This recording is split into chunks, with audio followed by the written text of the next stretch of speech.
Hello fans, welcome to today's video. Today I'm going to show you guys how you can enable your mouse pad or your touchpad on your ProBook 430G3. Yes, you might have ProBook 430G3 and you see that your touchpad is not working. I'm going to show you how you can enable it or solve that issue so that your touchpad can work again. If you have this same laptop or other series of ProBook, HP ProBook, you'll see that if the touchpad is not working, they show a light here. Yes, you see a orange light at the touchpad. So all you have to do is double tap on the orange light.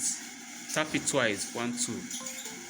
You see, and automatically you will get a notification on the screen that touchpad has been enabled.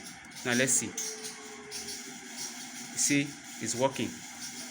It's working now. You see, it's working. Now, if you want to disable it, you also touch the light button. You click it twice, like this, and you check the screen. You will see that touchpad has been disabled, and it will not work any longer. As you can see, it will not work anymore.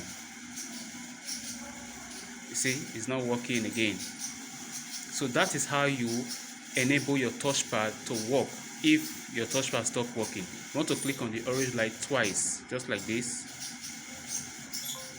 and you will see a notification on the screen saying that touchpad has been enabled, and boom, your touchpad will start working. I hope you enjoyed this video. If you like this video, subscribe for more updates. Thank you. Bye for now.